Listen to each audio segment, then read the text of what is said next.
Assalamualaikum warahmatullahi wabarakatuh. Waalaikumsalam warahmatullahi wabarakatuh. Bismillah, alhamdulillah, wassalatu wassalamu ala rasulillah Sayyidina Muhammad ibn Abdillah wa ala alihi washabihi wa mawalah amma ba'd. Pemirsa Nulu Media yang dirahmati oleh Allah Subhanahu wa taala. Alhamdulillah pada malam hari ini kita kedatangan narasumber yaitu Khatib Suriah MWCN Lubai Ulu. Beliau adalah kiai kita yang insya Allah pada malam hari ini akan membahas beberapa poin mengenai kegiatan ziarah. Jadi Pak Fuad, ceritanya besok malam Kamis itu kan kita mau ziarah ke Wali Palembang. Nah ngomong-ngomong kan banyak orang yang ya tidak banyak lah, ada sebagian dari saudara-saudara kita yang tidak sepaham dengan kita, yang mengatakan kalau ziarah itu nggak ada dalilnya lah, yang bid'ah lah, yang musyrik lah. Nah ini gimana? Kita ini untuk memberi jawaban mengenai apa sih ziarah itu dan seterusnya. Oke, untuk lebih lanjutnya ini karena kita spontanitas saja nih Pak Fuad ya. Akan kita mulai pada malam hari ini. Pertanyaan yang pertama Pak Ustadz Fuad, ini mengenai ziarah. Pengertian ziarah niku pripun Pak Ustadz Fuad, monggo. Ya, terima kasih. Ini Pak Ustadz Alfianur Rahim ini sebenarnya adalah kiai, ketua MWCN Lubai Ulu. Kan pelaksana. Ya, pokoknya kita sifati anu nggih, sinau bareng-bareng. Siap. Kembali pada persoalan ziarah tadi. Pengertian ziarah itu adalah satu bahasa yang bukan bahasa kita sebenarnya, artinya bukan bahasa Indonesia, bukan bahasa Jawa, apalagi bahasa Lubai ya, tempat kita berdomisili. Ziarah ini adalah bentuk masdar dari fi'il madhi zara, artinya lafadz ziarah ini terlahir dari tata bahasa Arab. Bahasa Arab. Dari fi'il madhi zara, zara yazuru ziyaratan. Bentuk masdarnya ziarah, yang dalam pemaknaan atau arti ziarah ini adalah mengunjungi. Nah, jadi secara bahasa itu ziarah itu kalau bahasa kita mengunjungi. Mengunjungi kalau kita terjemahkan. Bahasa Arabnya ziarah gitu ya. Nah, gitu. Lah terkait dengan ziarah kubur, berarti kita mengunjungi kubur. Nah, kuburan. Kita datang ke situ. Lah kemudian bagaimana dengan hukum kita ziarah? Benar. Sebagai umat Islam ini kan menjadi. Tapi sebelumnya gini Pak Ustadz. Ya. Berarti ziarah itu bukan hanya digunakan untuk orang mati saja ya pada asalnya ya. Berarti kita ziarah ke saudara itu ya ziarah sebenarnya. Ziarah, iya. Cuma dalam istilah khusus ziarah itu identik dengan menziarahi makam-makam wali gitu ya. Kuburan tidak hanya wali, ya bisa juga kuburan orang tua ataupun kuburan ya sesama muslim. Sesama muslim. Lah terkait dengan hukum. Ini ziarah ini ada dasar hukumnya enggak? Mengunjungi kuburan. Lah ini ziarah atau mengunjungi kuburan, kemudian kita di situ mengucapkan salam dan melakukan bacaan-bacaan yang kita hadiahkan untuk orang yang ada di kubur tersebut. Ini ada dasarnya. Berarti bukan bid'ah. Bukan karangan-karangan kita. Nanti dikirain kita ini buat-buat. Buat-buat. Bukan. Artinya tradisi yang sudah kita lakukan. Ini kita dapatkan contoh dari guru-guru kita. Ya, kita dapatkan contoh dari orang-orang tua kita. Bukan kita buat-buat dewek, ngarang-ngarang. Dari kiai-kiai kita memang sudah mencontohkan itu. Mencontohkan itu. Lah terkait tentang hukum sekarang. Hukum ziarah ini dasarnya dari hadis Nabi yang diriwayatkan oleh Imam Muslim. Itu berbunyi, kuntu nahaitukum an ziyaratil kuburi fazuruha. Kita terjemahkan maknanya, kuntu adalah saya, nahaitukum telah melarang kalian. Nggih. Ini bentuk fiilnya adalah fiil madhi, berarti memiliki zaman yang lampau sudah lewat. Adalah saya Pernah melarang gitu ya. sudah Sudah melarang. kalian an ziyaratil kuburi, dari menziarahi kuburan. Namun dilanjutkan pada hadis tersebut fazuruha, maka sekarang berziarahlah kamu ke kuburan. Berarti kalau dalam ilmu usul fikih itu ada istilah nasikh mangsuh nggih Pak Ustadz nggih. Nah, begitu. Enggak usah jauh-jauh usul fikih, kita lihat dari segi tata bahasa Arabnya. Kuntu nahitukum, lafadz nahitukum itu menggunakan fi'il madhi yang memiliki zaman madhi, sudah lewat. Sedangkan fi'il amar fazuruha, ya fi'il amar itu zamannya adalah zaman hal. Hal itu ya saat ini. Nah, dulu aku pernah melarang. Sekarang ziarahlah. Nah, ziarahlah itu. Ini kira-kira Kanjeng Nabi dawuh iku apakah ada sebabnya Pak Ustadz? Ngapa kok Nabi itu sebelumnya melarang, kemudian beliau menganjurkan? Nah, ini mungkin bisa diceritakan. Oh ya, terima kasih. Lah untuk itu kita tidak mampu memahami hadis tanpa kita belajar fikih. Nah, kita juga nggak bisa memahami fikih kalau kita nggak ngerti usul fikih. Kan ngeten nggih. Nah, sekarang kita kembalikan kepada fikih kita yang kita gunakan, fikih mazhab Imam Syafi'i. Itu kita bisa merujuk kepada beberapa kitab mazhab Imam Syafi'i, yang diantaranya itu ada kitab yang namanya Tanwirul Qulub. Ya, di dalam kitab Tanwirul Qulub itu membahas ada satu pasal di situ yang menjelaskan tentang ziarah kubur ini. Ya. Terkait itu di situ dijelaskan waktu sanu ziaratul kubur, waktu sanu ziaratul kuburil muslimin lirijal, disunahkan menziarahi kuburan umat Islam bagi siapa? Pertama lirijal, untuk orang laki-laki. Tujuannya apa? Ilatnya adalah li ajli tazakkuril maut, diantaranya adalah untuk mengingat kematian. Dengan kita mendatangi kuburan, kita lihat di situ, oh dulu orang yang jadi pejabat, yang dulu jadi orang berpangkat, yang dulu jadi orang hebat, ternyata mati juga. Apalagi saya yang bukan siapa-siapa kan. Kita ingat, dengan kematian itu kita ingat bahwa saya juga pasti akan mengalami hal yang serupa seperti yang saya lihat ini. Akhirnya kita bisa memunculkan satu kesadaran bagi kita untuk kembali kepada Allah Subhanahu wa ta'ala. Itu diantaranya begitu. Juga islahi fasadul qalbi, karena untuk memperbaiki kerusakan hati. Hati yang rusak itu bagaimana? Hati yang lupa dengan penciptanya. Hati yang rusak itu hati yang bagaimana? Hati yang lupa dengan kewajiban-kewajibannya sebagai makhluk. Karena sudah sibuk dengan dunia. Sibuk dengan disuruh ziarah supaya kamu tuh mau mati. Nah, gitu kira-kira. Jadi dulu kita lihat di situ ada pejabat yang sudah masuk kubur. Ada orang yang berpangkat sudah masuk kubur. Ternyata orang hebat juga ada di dalam kubur. Nah, kita bisa mengambil suatu iktibar di situ bahwa kita ini perlu berbenah, bahwa nanti kita akan masuk ke situ dan kita akan ditanya pertanggungjawaban kita, tugas-tugas kita sebagai makhluk Allah di muka bumi, yang mana kita diciptakan itu adalah kata wa ma khalaqtul jinna wal insa illa liya'budun. Tujuan utama kita diciptakan ini adalah untuk beribadah, menyembah Allah. Bagaimana beribadah? Ya kita ikuti perintahnya, jauhi larangannya. Karena Nabi juga mengatakan dengan kita berziarah itu kita bisa mengambil satu iktibar, satu renungan. Kata Nabi, hadis diriwayatkan oleh Imam siapa itu ya? Oleh Imam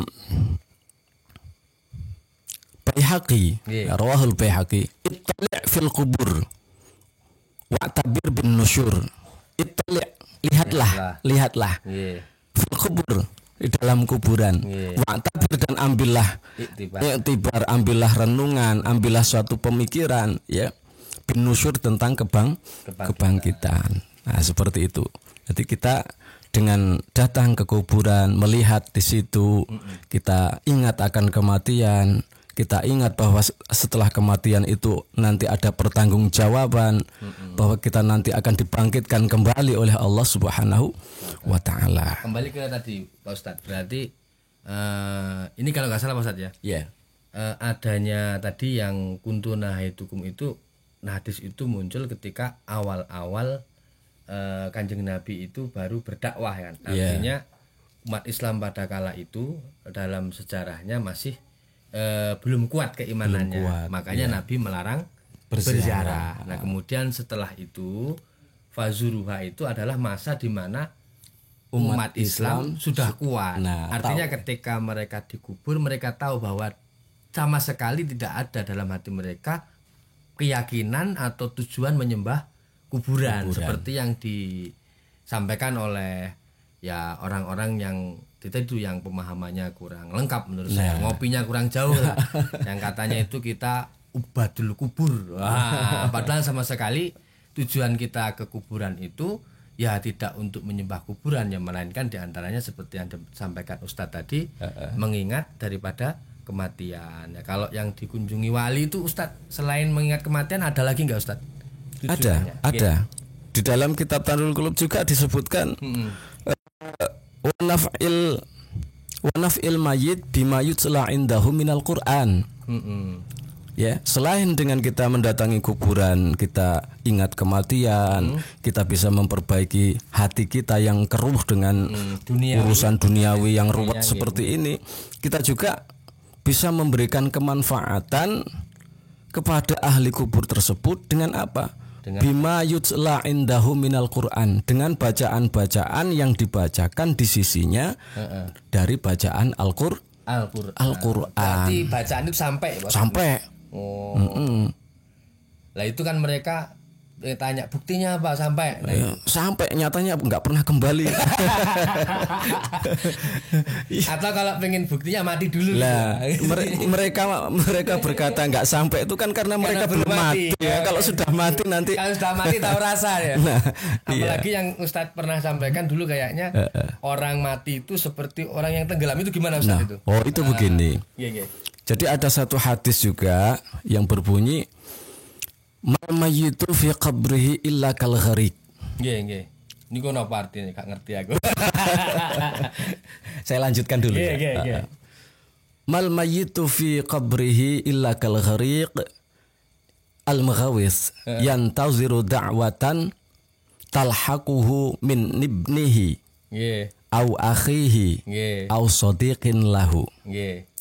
Fa iza lahiqathu kanat ahabba minad dunya wa ma fiha wa inna hadayal ahya lil amwat ad-du'a wal istighfar. Yang artinya kira-kira begini, mayit itu tidaklah seorang mayit. Orang yang sudah meninggal itu kan namanya mayit ya.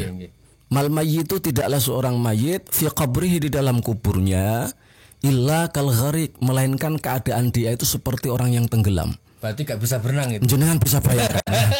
Orang yang tenggelam, megap-megap, ya kan? Itu yang dia butuhkan cuma apa? Pertolongan. Nah, masuk akal. Pertolongan. Ya. Kita kasih uang dia nggak akan menerima, nggak mau. Biar penjikuk banget. Nggak mau. Yang dibutuhkan adalah pertolongan. Yantaziru, dia menunggu-nunggu. Pertolongan tadi Ustaz nggih. Nunggu apa? Dakwatan, doa-doa. Jadi doa-doa itu pertolongan ya. Pertolongan. Ya. Dia menunggu doa-doa talhaquhu yang menyusulnya dari siapa? Min ibnihi, dari anaknya. Au akhihi, atau saudaranya. Au sodikin lahu, atau dari teman-temannya. Ini yang dia tunggu. Ya, orang yang meninggal dunia di dalam kuburnya, ini diibaratkan kata Nabi kal gharik, orang yang tenggelam, megap-megap, butuh pertolongan. Enggak ada yang lain yang dia butuhkan kecuali pertolongan. Yang dia tunggu dakwatan. Pertolongan ini dalam bentuk doa. Dia nunggu dari anaknya, keluarganya. Oi, mana anakku ini? Mana ini saudara-saudaraku? Mana ini teman-temanku yang katanya kance? Ya kan, ditunggu dalam bentuk doa. Nah, apabila doa-doa ini sudah menyusulnya, nah ini yang kasih hadisnya. Nah, hadisnya yang ngendika sampai itu Kanjeng Nabi sendiri. Fa idza lahiqathu, maka apabila doa-doa ini menyusulnya, menyusul si mayit, kanat, maka keberadaan doa-doa itu ahabba, lebih dia cintai, lebih dia sukai, minat dunia, daripada dunia, wama, dan perkara-perkara fiha yang ada di dalam dunia. Karena alamnya sudah berbeda dunia lagi. Iya, karena namanya orang yang sudah meninggal, ini kan dia masuk kepada satu alam yang namanya alam barzakh. Alam barzakh. Nah, alam barzakh ini adalah gerbang daripada alam akhirat. Nah, kita sekarang kan masih di alam dunia, alam benda, alam fisik. Begitu masuk ke alam barzakh, kaget kita. Kita masuk ke alam yang bukan benda. Terkejut kita, kaget di situ. Lah, dalam kekagetan itu Nabi menjelaskan laksana orang yang tenggelam. Nah, itu bisa dipahami. Kemudian gini, saya teruskan dulu hadis tadi yang terakhir. Ya, ketika dia sudah disusul dengan doa-doa, baik dari anak-anaknya ataupun dari saudara-saudaranya ataupun dari teman-temannya, atau tetangganya, ini lebih dia sukai. Artinya saudara di sini kan umat Islam, sesama Muslim. Lebih dia sukai daripada dunia seisinya. Wa inna hadayal ahya, dan sesungguhnya hadiah-hadiahnya orang-orang yang hidup lil amwati, untuk orang-orang yang mati adalah ad-du'a wal istighfar. Doa dan istighfar, permohonan ampun untuk diri si mayit itu. Termasuk tadi yang hadis yang disampaikan jenengan tadi, termasuk bacaan-bacaan ayat Al-Qur'an. Makanya memang berarti ulama kita itu Masya Allah sekali Pak Ustadz. Bahkan kita sudah diajarkan rangkaian-rangkaian amal yang di situ bukan hanya bermuatan doa saja tapi lengkap mulai dari tahlilnya itu, kalau kita tahlil itu apa? Ayat suci Al-Qur'an itu ada Al-Fatihah, terus apa lagi? Al-Ikhlas, Muawwidhatain dan seterusnya itu, ada istighfar dan seterusnya, termasuk ditutup dengan tahlil la ilaha illallah. Masya Allah. Ya sebenarnya gini Pak Ustadz Alfian ya. Kalau kita mau membuka kitab Risalah Ahli Sunnah wal Jamaah, di situ diterangkan sejarah perjalanan Islam di negeri kita Indonesia ini. Itu dijelaskan waqad kanu muslimul aqtar fil jawiyah. Ahli Sunnah wal Jamaah itu mungkin bisa disampaikan Ustadz karangannya siapa, kan begitu. Oh gitu, iya. Risalah Ahli Sunnah wal Jamaah ini kitabnya tipis. Ya, bentuknya risalah. Ini disusun oleh Hadratus Syekh Hashim Asy'ari radhiyallahu an. Beliau adalah ulama besar. Ya, ulama besar, bukan ulama kacang-kacang. Ya, Hadratus Syekh. Gelar itu didapat bukan dari orang Indonesia tapi dari orang-orang yang ada di negeri Arab sana. Ya, orang-orang Arab sana menjuluki beliau saking kealimannya, menguasai dan menghafal hadis-hadis yang sekian banyak kitab itu, hafal sampai beliau digelari atau dijuluki dengan Hadratus Syekh. Nah, beliau menjelaskan sebenarnya keberadaan umat Islam di negeri Jawi, yakni tanah Nusantara ini amaliyahnya dulu itu ya sama, mereka satu ya, muttafiqil ara, kompak dalam pendapat, dalam mazhab, dalam praktek ibadah sama semua. Nah, keyakinan sama. Lah baru kemudian muncul adanya aliran baru, pemahaman baru, tata cara baru yang di situ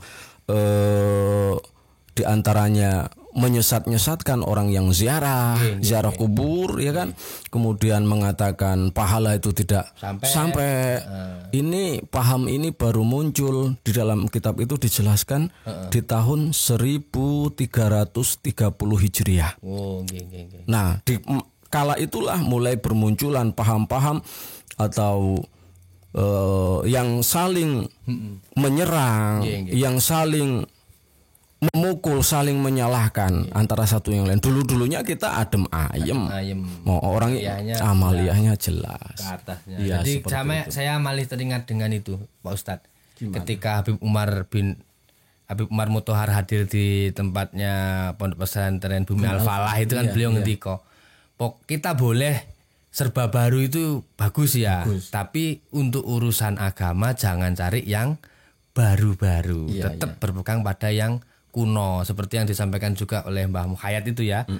Barang sing kuno iku luwih kuat timbangane sing baru. Wong tua-tua malah. Nggih. Tapi ngomong Ustaz, ini kan tadi kan kita masih membahas ziarah secara umum. Nah, besok kan kita itu ziarah tapi lebih spesifik kepada ziarah aulia lah bahasane wali. Ini ada keterangan khusus kah Ustaz mengenai ziarah ke wali-wali ini Ustaz? Apa di situ selain daripada kalau tadi kan ziarah umum ya secara umum untuk mengingatkan kita. Mungkin yang saya dengar nih Pak Ustadz, kalau ziarah ke wali itu ada istilah tawasul, ada istilah tabaruk. Bahkan saya pernah membaca dalam satu unggahan teman yang di situ mengambil dari kitab Hikam kalau nggak salah. Kalau kamu lagi bundek, ziarahlah ke makamnya wali, itu ada itu unggahannya. Tapi mungkin Ustadz bisa dijelaskan bagaimana sih kalau kita ziarah ke makam wali itu ada perbedaan dan ada hal-hal khususkah yang bisa kita lakukan yang disyariatkan lah tentunya. Oh begitu. Ya terima kasih. Jadi tadi secara umum ziarah secara umum ya artinya kepada kuburan sesama muslim itu disunahkan untuk kaum laki-laki. Ya untuk kaum laki-laki. Adapun untuk kaum perempuan ya itu hukumnya makruh. Secara umum ya? Ya secara umum ini, secara umum. Karena apa? Dengan alasan li jazaihinna wa qillati sabrihinna. Kalau meninggal di ziarah di kuburan keluarga yang baru meninggal. Nah, karena nangis-nangis itu kan. Kadang nyobek-nyobek pakaian. Nah, itu. Mending kalau cuma nangis dan nyobek-nyobek, kalau sampai pingsan. Nanti kan akan merepotkan karena memang watak daripada kaum perempuan itu jaza. Kenapa ya jaza itu mereka itu mudah gampang tersentuh ya. Nah, mudah mengeluh, gampang tersentuh, hatinya tipis. Ya. Sabarnya kurang. Lebih kuat jiwa kaum laki-laki daripada kaum perempuan. Kalau perempuan itu ditinggal mati lama dia mau nikah lagi. Tapi kalau laki-laki ditinggal mati seminggu sudah cari-cari. Guyonnya gitu Pak Ustaz. Nah itu kalau dia ziarah beserta mahramnya itu makruh. Tapi kalau dia ziarah sendiri tanpa ada mahram justru nggak diperbolehkan, dilarang itu kalau nggak ada mahramnya. Nah, adapun untuk menziarahi makam para nabi, makam para wali, kemudian makamnya para ulama, ini pengecualian. Wanita kaum perempuan tetap dianjurkan, tetap disunahkan untuk ziarah, bukan cuma laki-laki saja. Karena apa? Karena para nabi kita tahu sendiri, ya nabi ini adalah nabi rasul. Ya, ini adalah orang-orang yang diberi kepercayaan oleh Allah Subhanahu wa taala untuk memperkenalkan kepada hambanya siapa penciptanya dan bagaimana risalahnya. Nah, ini Tuhan ingin memperkenalkan ketuhanannya. Ya, Allah ingin memperkenalkan ketuhanannya. Itu melalui para nabi, para rasul yang membawa risalah.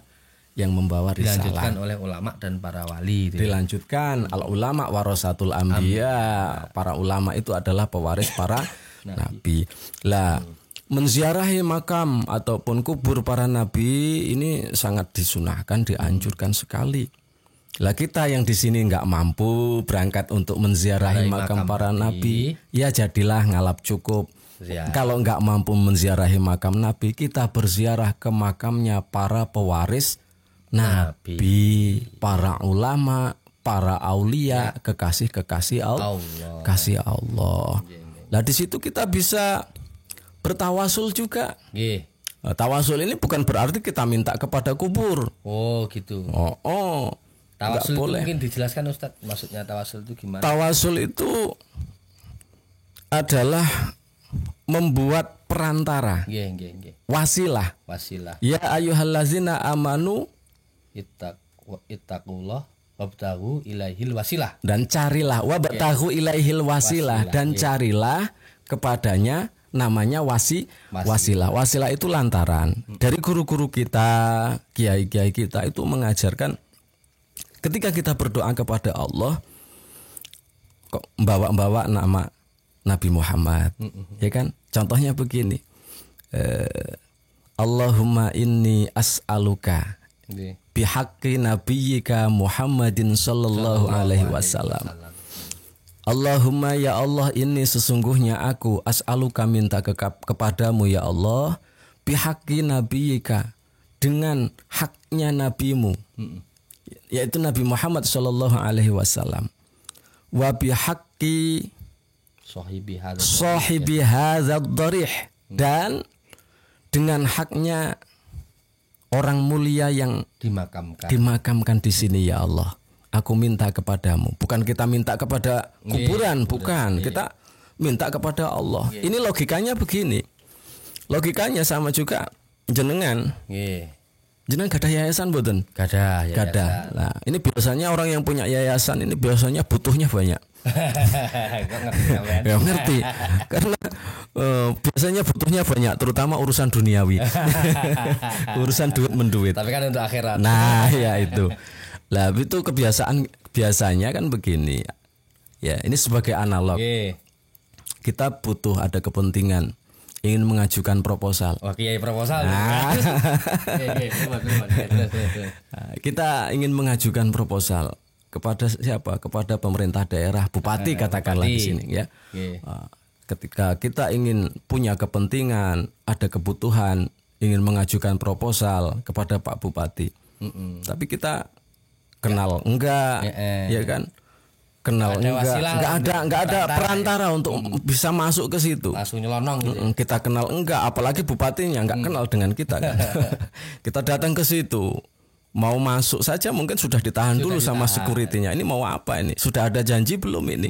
Kan gitu. Benar. Nah, tanpa ada wasilah. Lah beda halnya ketika kita di situ membawa proposal, didampingi dengan orang-orang yang dekat dengan bupati. Satu contoh dengan Kapolkesra atau apa situlah banyak, atau mungkin dengan anggota dewan atau bagaimana. Nah, kita didampingi di situ.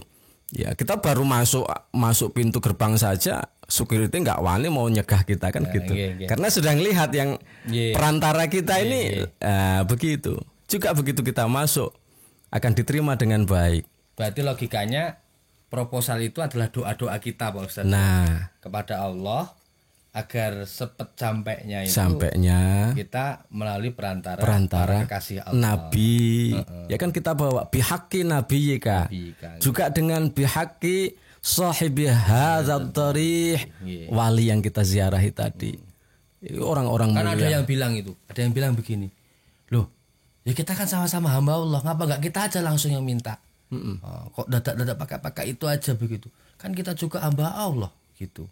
Menurut saya ya kita nggak boleh terlalu sombong seperti itu. Itu namanya sombong. Ya, Iya, analog seperti itu sama. Satu contoh kayak tadi kita kembalikan pada contoh kita punya kebutuhan untuk mengajukan proposal pada bupati. Katakanlah kita sebagai warga Muara Enim. Ya kan, kenapa kita nggak minta langsung saja kepada bupatinya, sama-sama warga Muara Enim.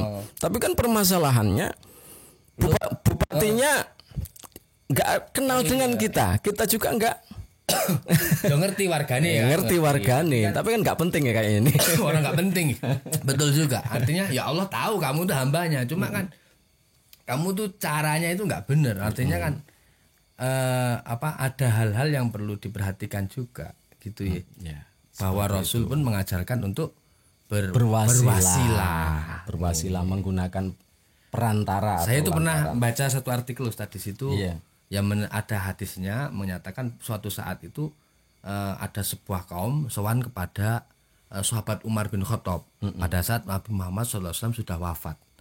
Nah di situ pada saat itu mereka mengeluh mengenai kemarau panjang, jadi nggak diberi hujan. Akhirnya sahabat Umar bin Khattab ini dalam hadis tersebut diceritakan memerintahkan Bilal, untuk Bilal bin Rabah untuk ziarah ke makam Kanjeng Nabi, menyampaikan keluhan kaum tadi. Nah, Bilal ini Bilal sendiri berdoa dalam hadis tersebut. Ya Rasulullah, kaummu si A ini sambat, katanya sudah lama tidak diberi hujan. Tolong hujani. Nah, itu malah seperti itu Bilal, bukan bihaki Nabi kayak tadi kan, ya Allah melalui perantara. Ini enggak, ini Bilal langsung Bilal. Ya Rasulullah, kaum si A ini tempatnya sudah lama tidak dihujani, tolong dihujani. Kekeringan. Jadi langsung minta ke Rasulullah. Nah, ini kan secara kalau kata mereka ini perbuatan musyrik, tapi nyatanya ini yang melakukan Bilal. Iya. Nah, ini minta perantaraan Nabi. Nabi langsung bilang gitu. Tawasul. Jadi orang bilang, ya Allah melalui perantara Nabi, tolong turunkan hujan. Enggak begitu malah. Iya. Bilal itu langsung ngomong begini, ya Rasulullah, kaum si A lama enggak dihujani tempatnya, tolong mintakan tolong hujani gitu. Hujani. Mintanya ke Nabi. Mintanya ke Nabi. Nah, ternyata itu tidak musyrik itu. Iya. Artinya apa? Bahwa Bilal itu menyadari hakikatnya yang menurunkan hujan adalah Allah Subhanahu wa Ta'ala. Nah, ngomong seperti itu kepada Nabi di makamnya Nabi, itu adalah sebagai bentuk wasilah saja. Seperti halnya begini, kita kalau di artikel nanti kan terus dilanjutkan, terus dijabarkan dari hadis. Nanti artikel menjabarkan begini, seperti halnya kita periksa ke dokter Pak Ustadz. Masa kita, Pak dokter, kan biasanya umumnya Pak dokter saya itu sakit kepala, tolong saya disuntik, kan begitu kan? Enggak begini, ya Allah melalui dokter ini tolong saya, kan enggak begitu, tolong disuntik, kan enggak begitu. Dia langsung ngomong saja enggak begitu. Nah, itu kan artinya orang yang suntik ke dokter itu enggak mungkin meyakini bahwa dokter yang menyembuhkan kan, atau obat, tapi tetap mereka, kalau dia muslim loh ya, dia tetap meyakini bahwa yang menyembuhkan itu Allah. Seperti hanya sahabat Bilal tadi. Sama juga ketika kita sakit itu. Kita sakit kepala. Ya kan. Kemudian kita minum obat. Obat sakit, pereda sakit kepala. Itu pun kalau kita minum dan meyakini bahwa yang bisa menyembuhkan sakit kepala ini adalah obat tersebut. Nah, itu malah maka musyrik. Itu rusak. Musyrik. Akidahnya sudah rusak. Namun yang benar adalah kita cuma menggunakan obat ini sebagai perantara. Sebab adapun yang menyembuhkan adalah Allah Subhanahu wa Ta'ala, bukan obatnya. Bukan obatnya. Ya, seperti bukan orang obatnya. berjarah kan seperti itu ya. Nah, mereka itu berdoa, tapi keyakinan mereka tetap bahwa yang mengijabah doa adalah Allah dan mintanya kepada Allah, bukan kepada kuburan. Seperti itu. Kayak Bilal tadi ya, hakikatnya dia itu ya, maksudnya yang mengijabah di hujan itu ya Allah. Gitu. Karena kemudian dalam cerita itu diteruskan dalam hadis tadi Ustaz.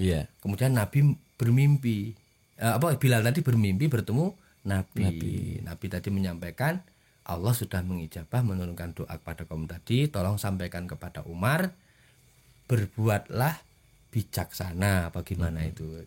Salah hasil terus cerita mimpi itu diceritakan oleh sahabat Umar. Akhirnya sahabat Umar menangis dan berjanji, saya akan berpegang teguh pada keadilan sampai saya tidak mampu begitu. Itu ada itu artikel. Itu hadisnya jelas, itu sahih itu. Mana Ustaz? Nah, ini untuk tawasul. Ada tabaruk lagi Pak Ustaz. Nah, istilah tabaruk itu kan biasa orang NU kalau misal kiai minum itu diminum kan gitu. Tabaruk itu ngalap berkah. Mencari keberkahan. Itu di dalam kitab Risalah Ahlussunnah wal Jamaah juga dijelaskan. Itu adalah amaliyah-amaliyah yang guru-guru kita, pendahulu-pendahulu kita dulu itu melakukannya. Ya, mencontohkannya. Tabaruk itu. mencari berkah. Dan mencari berkah ini bukan cuma kepada orang yang hidup, tapi juga kepada wa amwatan, ahyanan wa amwatan, pada yang hidup juga yang sudah meninggal dunia. Itu memang dicontohkan. Dan begini, kita beragama ini dengan melakukan tata cara seperti itu bukan kita ngarang-ngarang sendiri. Kita beragama ini bukan nemu di tengah jalan. Ya, kita dapatkan itu dari pendahulu-pendahulu kita, dari contoh-contoh yang dilakukan oleh pendahulu-pendahulu kita, guru-guru kita. Guru-guru kita mendapatkannya dari siapa? Ya dari guru-gurunya lagi. Ya kan, dari guru-gurunya lagi, sambung menyambung terus sampai kepada baginda Rasulullah Sallallahu Alaihi Wasallam. Lah kemudian dalam berziarah ini kita sebagai umat Islam ada tata caranya, ya kan? Di antaranya begini. Kalau mau berziarah ya kita disunahkan wudhu dulu. Ambil wudhu, ya kan? Kemudian begitu kita datang kita mengucapkan salam. Seperti yang diajarkan oleh Nabi, seperti sini, ada. Karena kata Nabi begini, ma min ahadin yamuru bi qabri akhihi al-mu'min kana ya'rifuhu fid dunya fayusallimu alaihi illa arafahu wa radda alaihi salam. Ya, ma min ahadin, tidaklah dari seseorang yamuru, yang lewat bi qabri akhihi, melewati kuburan saudaranya, al-mu'min, yang mukmin, kana ya'rifuhu, yang keberadaannya ia kenali. Ya, saudara yang dia kenali. Kemudian fayusallimu alaihi, kemudian orang ini mengucapkan salam kepada saudaranya yang sudah di alam kubur tadi, ya, illa arafahu, melainkan orang yang di alam kubur itu mengenalinya juga. Jadi ketika seseorang melewati kuburan, saudaranya yang dia kenali waktu hidup di dunia, sama muslim, kemudian dia mengucapkan salam. Nah, ini yang ada di kubur tadi juga kenal dengan kita. Juga fasallama alaihi warodda alaihi salam. Warodda, dan orang yang ada dalam kubur itu membalas salamnya. Artinya begini, artinya ketika kita datang menziarahi entah saudara kita, entah orang tua kita, entah yang kita ziarahi itu adalah para wali, para ulama, itu mereka beliau itu tahu. Ngertos. Bahkan ketika kita mengucapkan salam, mereka beliau itu menjawab salam kita. Kalau menjawab berarti kan dengar. Ya gitu. Kalau kita berdoa, mereka berarti mengamini doa kita. Dan mengucapkan salam ini hukumnya sunnah. Assalamualaikum ya ahlal kubur daro qaumin mu'minin wa inna insyaallah bikum lahikun. Nah, juga ketika kita berziarah ini kita nggak boleh seenak kita. Ada etikanya, ya, ada etikanya. Kalau ada kuburan jangan diinjek, jangan dilangkai. Ada makam jangan diduduki. Bahkan haram kalau dikencingi, nggak boleh. Wa ilqa'u najasah, menjatuhkan najis, nggak boleh. Di situ harus ada etikanya. Karena tahu. Karena perlakuan yang sudah meninggal itu sama dengan ketika mereka masih hidup. Artinya kita ada diajarkan etikanya seperti itu, seperti itu.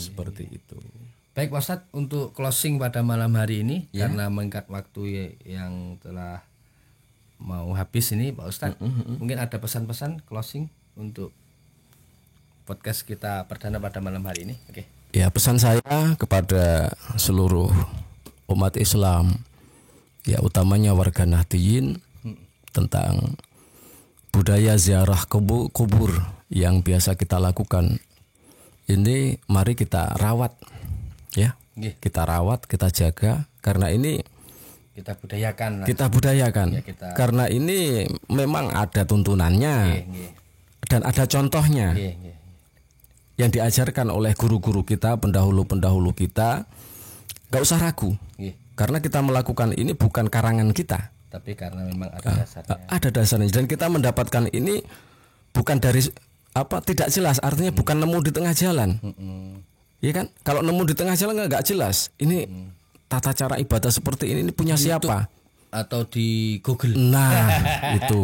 bukan sandarannya akhirnya ke situ. YouTube. Bukan. Kita jelas ya dari guru-guru kita. Walaupun kita ini akan diunggah di YouTube, tapi kan mengimbangi yang tadi itu yang nggak jelas-jelas tadi itu. Jadi ya tetap mari kita rawat, kita pelihara, kita pertahankan, dan selanjutnya juga kita wariskan kepada anak cucu kita, ya, dari generasi ke generasi. Ini kita contohkan juga kepada mereka seperti itu. Karena di samping juga sedikit demi sedikit kita tetap harus belajar. Jangan sampai keluar daripada jalur-jalur syariat mengenai tata cara ziarah tadi. Dan utamanya walaupun kita menziarahi makam para wali, menziarahi makam para ulama, jangan lupa ya ziarahi juga makam kedua orang tua. Doakan mereka. Ya, lakukan bacaan-bacaan di situ. Seperti itu, karena bacaan-bacaan itu bermanfaat bagi orang yang telah meninggal dunia. Oke Pak Ustadz, seperti itu. Kalau saya nambah closingnya itu, saya ingat pesan jas hijau, jangan sekali-kali hilangkan jasa ulama. Dengan ziarah inilah kita mempraktekkan yang namanya jas hijau. Betul sekali. Untuk tidak menghilangkan daripada jasa-jasa ulama. Dengan ziarah aulia tadi tujuannya juga adalah kita bisa mengenang perjuangan mereka. Di mana Mbah Muarogan, itu dulu adalah yang ngerintis perjuangan Islam di Palembang, Sriwijaya. Ada Kawah Tengkurup itu makam kesultanan tuh nggih. Habaib di bawahnya ada makam Habaib Bang Koji. Beliau-beliau inilah dulu yang pernah pertama kali yang mensiarkan agama Islam di Sriwijaya atau di Palembang, khususnya umumnya di Sumatera Selatan. Dengan inilah diantaranya closing yang terakhir Ustaz, jas hijau. Oke. Ini hebatnya orang NU. Iya, amalia NU. Artinya orang yang hidup ini masih bisa sambung dengan orang yang mati, yang meninggal dunia. Terus bersambung. Tasalsul lah. Istilahnya yaitu istilahnya sanatnya. Dari ilmunya ada sanat, terus dari sisi kerohanian tetap sambung. Ustaz, itu saja. Terima kasih. Dari kami selaku pengurus MWJN Ulu Bayi Ulu, mohon maaf atas segala kesalahan dan kurangan dalam kami berbincang-bincang mengenai ziarah. Untuk lebih lanjutnya, bila ada kesalahan tolong tulis di komen di kanal YouTube kita. Tapi komen yang membangun ya, kritik yang membangun. Oke. Kalau ada pertanyaan-pertanyaan lain seputar agama boleh ditanyakan di kolom komentar. Terima kasih. Sama-sama, salam Ustadz. Assalamualaikum warahmatullahi wabarakatuh.